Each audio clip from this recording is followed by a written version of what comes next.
guys, Lance the Obscure Movie Guy coming to you once again with another fun-filled, fact-filled video that you probably won't care about, but we're going to do it anyways, trying to change the world one post at a time. Today's video is done in partnership with Indie Horror Junkie, so be sure to go to indiehorrorjunkie.com to check out all of their offerings. They have the Indie Horror Junkie podcast every Wednesday night, 8 o'clock Eastern Standard Time. New stories to tell, new actors and directors to talk to, new movies to go over.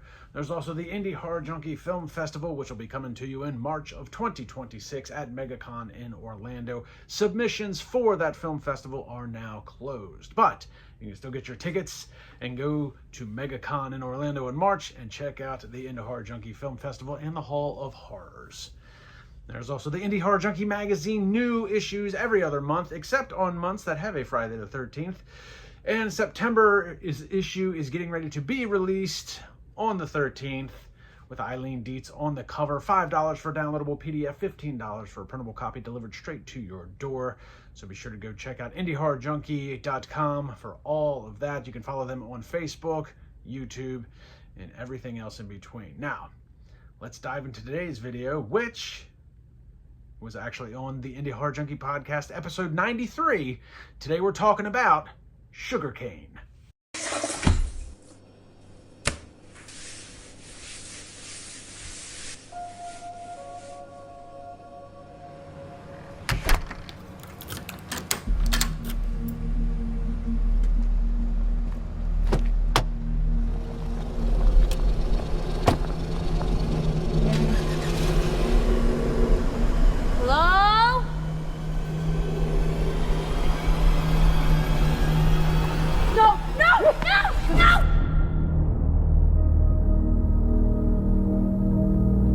Since you've been with us, you haven't taken a single day off. We appreciate the help, but we think you should take a few days off. Police are asking for your help to track down a missing girl that they believe may have been abducted right outside of her workplace. Authorities say 17-year-old Phoebe Foster was last seen leaving Ugly Mug Bean and Brew late last night. Hey. Damien. There's something going on, something bigger than you and I know, and I really need your help. I'd rather enjoyed our time together, haven't you? The police can't stop people like this. I mean, there's nowhere these people can't get to. All right, what do you need from me? It's called Sugarcane. It's this sadistic website where people are tortured live on camera for viewers all over the world. This isn't a suicide mission. If we can't save her, we abort and we go to the police.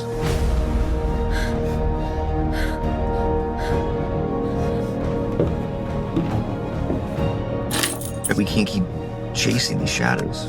The police don't know who they're looking for. We do.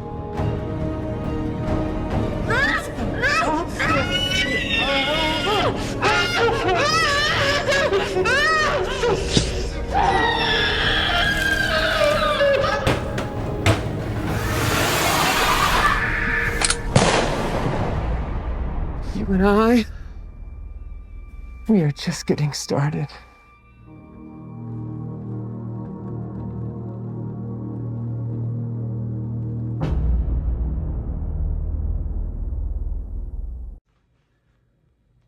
The race is on against a sadistic serial killer as a trafficking survivor tries to track down a teenage girl whose fate becomes increasingly grim with each passing hour since her abduction.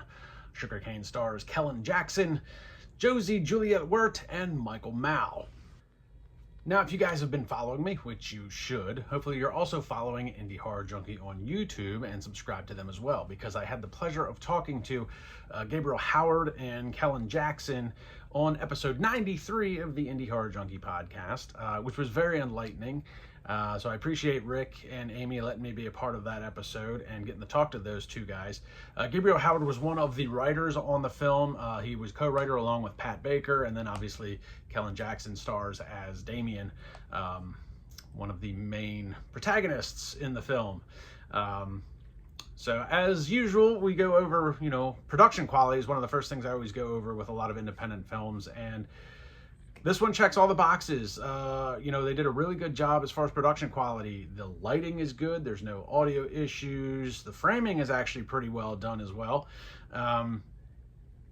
And aesthetically, I think they checked all the boxes. It's good editing, good sound mixing, good music, everything that you require fundamentally from a proper film, this one has. So from a production quality standpoint, I didn't have any issues with this. They did a really good job as far as all that goes, and it's actually pretty well written. We'll dive into that in a little bit, but from a production quality standpoint, extremely well done. Now, to kind of sum up the plot a little bit, as we talked about earlier, the race is on against a sadistic serial killer. Basically, what you have is a girl named Mary who is a survivor of this Sugarcane. Sugarcane is this underground website on the dark web, which predominantly features some sort of torture. It's not a story that's that unheard of. We've seen it in, some other films. I've read a lot of things on Reddit about such things. I'm pretty sure it's a very real concept. People watch these torture videos. They buy in and pay for various ways of women to be tortured. It's all done as a live stream on the dark web. And you have this character, doing the torturing to the girl, and, basically as a viewer, you get to, stab her, cut her, slice her, shoot her. You get to pay for each individual thing that you want done. And it is a bit sadistic, and unfortunately, I don't think it's that far-fetched from the real world. And I will say that as this movie goes on, within the first 5 minutes, you kind of get the vibe of what's going on. You're going to be like, this might be a tough watch. Me personally, I don't do too well with torture scenes for my own personal reasons. But, the first 5 minutes, it pretty much establishes real quick what the movie's about and kind of what you're in for. And they do a really good job throughout the course of this film establishing things very clearly in a very little bit amount of time. There's actually a really good scene when we're introduced to Mary, who's working pretty much under the table at a convenience type store, general store, if you will. And with a little bit of dialogue and some clever editing, they were able to establish the characters, the store owner, the store employees, Mary, who she is, a little bit of background on her without giving too much away up front. So they kind of know, she hasn't been here very long. She's working under the table. She hasn't taken a day off since coming there. She's kind of, secluded to herself, doesn't go out much. And they do a really good job of establishing that in a little bit of time with a little bit of dialogue. So the dialogue that they have is very much key in the storytelling process. There's not a lot of filler in this film, which is perfect. I don't like films with a lot of filler. The dialogue moves the plot along as it should, and they did a very good job with that. As far as the acting goes in this film, the acting is really well done. The three major parties involved is going to be, Kellen Jackson and Josie Juliet Wirt, and then Michael Mao, who we're going to dive into him. He did an amazing job. But there's a lot of good on-screen chemistry between Kellen and Josie. So Kellen plays Damien. Josie plays Mary. Mary is the survivor of such an attack prior to, and Damien, we come to find out there's a little bit of history there between those two characters. So there's some good on-screen chemistry, obviously between the characters, but also with the people in real life. So they did a phenomenal job. Nothing seemed forced. Nothing seemed out of place. Nothing seemed uncomfortable between the two. And there's actually a really good, and if you watch if you watch the podcast, I actually asked them about this, but there's a really good hotel room scene with those two characters, and she's trying to get him to help track down, this killer with this girl on this Sugarcane site. And it's a really good scene, and they kind of dive into a lot of dark web, what I would refer to as just mumbo jumbo, some lingo that I don't fully comprehend or understand.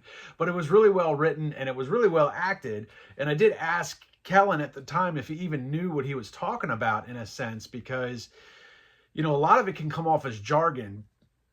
If you're a good actor, you can play it off as you know what you're talking about. If you're a really good actor, you can make it more convincing because you do actually know kind of what they're referring to. And I think that's what helped, is that when I asked Kellen during the interview, if he kind of knew what he was talking about, he's like, well, yeah, I've kind of, dabbled a little bit with computers and some IT stuff, so it wasn't completely foreign to him. So he was able to convey that on screen a little bit better. It's actually a really good scene. It's actually a really pivotal scene in the movie as well. And then you have Michael Mao as Arthur. Man, what a freaking... The acting he did for that character, that is a very complex character. They don't make it a secret in the beginning of the film what Arthur's doing. He kidnaps a girl, in a white van. It's always a white van. That part I'll say was probably a little cliche. It's always a white van. But Arthur, that's an interesting character that creepy, just creepy. And it honestly, so if you've been watching me, you'll know that I did a review on Ed Kemper, which was a film recently released. And the character of Arthur kind of reminded me of Ed Kemper. Now, if you're not familiar, Ed Kemper was a very real serial killer in real life. And he had his issues with his mother. A very complex relationship there. And we find kind of a similar relationship with Arthur and his mother. Arthur trying to take care of her. She's kind of got dementia. She keeps referring to him as Otto, which it's when you first start hearing that, you're not 100% sure who Otto is. Is this, a former lover? Is it a father? Is it a dead husband? But whatever the case is, it very much irritates the shit out of Arthur.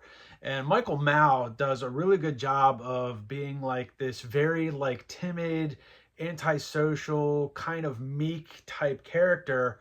And then also flipping that switch and being like this controlling, torturing, sadistic asshole on a whim.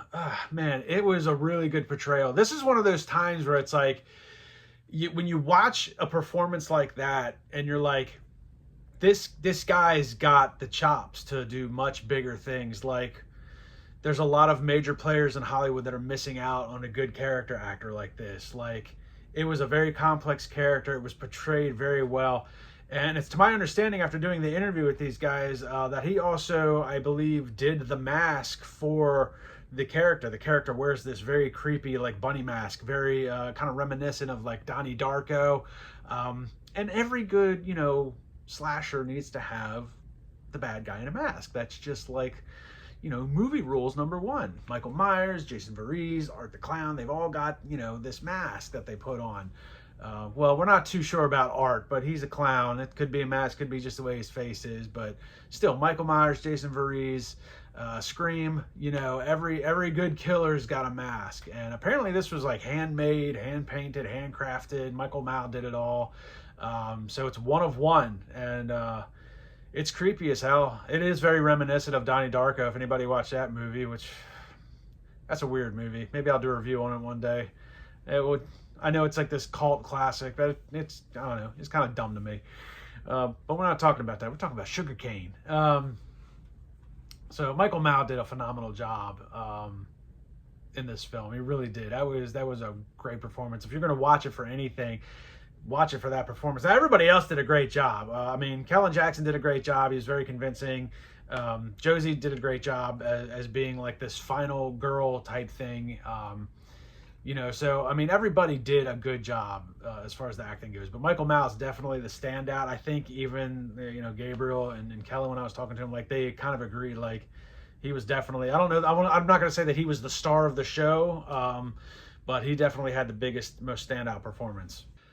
For the most part, I don't have a lot of complaints about this movie. There is some cliches in there that seem a little silly. The white van was kind of one. I see why he needs a van, but it's always a white van.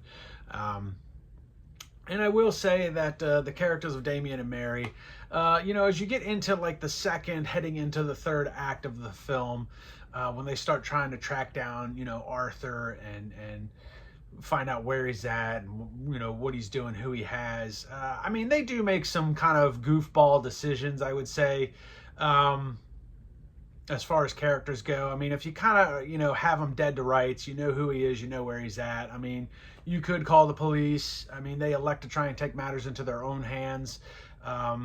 And I imagine some of that is Mary kind of has a little bit of a vendetta because she was a, torture victim at one point. So she kind of has this vendetta to try and I don't even know if it's ever alluded to the fact that it was in fact Arthur. That's the one thing I'll say about the film. There is a little bit of questioning as to whether Arthur is the one that's behind the Sugarcane website, if he's the one that does it all, or if this was like his first time doing it, and he's just kind of getting into the game. So that's not really a negative thing. There's no negative connotation there with that. It's just kind of something that I noticed. It's never really alluded to whether or not he's been doing this or if he's just learning how to do this. But there does seem to be some sort of personal vendetta with Mary wanting to try and take matters into her own hands. She doesn't want to wait for the police. She doesn't have time for that crap. We know where he is. Let's go get him now, and let's get this taken care of. Let's rescue the girl. So, I mean, on one part, it's kind of like silly decisions made by the characters, but at the same time, I think we see that in a lot of horror films. It is kind of a typical trope for some characters to make kind of, stupid decisions. Why would you run upstairs and hide in the closet? Why not leave the house? I mean, they did that whole Geico commercial with it. Why escape in the running car when you can hide in the barn with all the sharp utensils? So, I mean, part of it may have been done with intent. It didn't come off as intent to me. It was just kind of came off as some silly decisions. But other than those few things, I mean, I really don't have a lot of negative things to say about this film. I mean, it kind of grabs you in the opening scene. You kind of settle in. You're gonna be like, some of this might be a little uncomfortable. And I'll be honest with you, it doesn't get too uncomfortable. You kind of settle in that first few minutes of like, okay, there's gonna be some torture involved. This might be a little iffy. It doesn't get too terribly graphic in that regard. They definitely, did a good job of it establishing this is what's happening. He's capable of doing more, but they don't necessarily show anything that's too grotesque or gratuitous, and I kind of appreciate that fact. So they did a good job. Like I said earlier, they did a really good job of establishing things within short time frames and very cleverly through dialogue, or just in Arthur's case, because he does spend some time just being the only one dialoguing. They do a really good job with that aspect. So again, I don't have a lot of complaints about this film. I saw the ratings on IMDb. It's rated like 5.1. I think that's incredibly low. I mean, easily probably a 6 to a 7, 6.5 maybe. If you really wanted to give it an honest rating. I don't usually do that with films, but 5 seems a little low. I think they did a really good job with everything involved. And fundamentally, I mean, like I said, there's no audio issues. There's not any lighting issues, which you run into a lot with low budget independent stuff. Everything is really well established. And if you're going to watch it for anything, I mean, really just sit back and just watch Michael Mau's performance. That guy did an amazing job. I would love to see a little bit more exploration into this character. Maybe the chronicles of Arthur, what really drove him to becoming the way he is. But they did a really good job. And with something like this, I don't know that they're going to do another Sugarcane, but with stories like this, because the dark web is a real thing, and it's called the dark web for a reason. Sugarcane could be a website that has multiple different live streams of multiple different, people that are being tortured. So they could play into that a little bit, maybe make it a big network type thing. Or they could just play into the fact that, maybe Arthur was a one and done thing. I don't know. There's some avenues that they could take. So, but Gabriel Howard, did a really good job writing this along with Pat Baker. And I mean, like I said, well acted, well shot, good framing, editing. I mean, it checks all the boxes of a fundamentally good movie. So props to you guys. I look forward to more stuff coming down the pipeline from these guys. So guys, you can go check out Sugarcane on Tubi right now. Give it a thumbs up. It is a good watch. Like, subscribe, and comment to my YouTube channel. Check me out on Facebook and Instagram. And I want to give a shout out to Indie Horror Junkie, to Rick Danford, for letting me sit in on episode 93 with these guys. Go check out that episode on the Indie Horror Junkie podcast YouTube channel. And I will see everybody in the next video.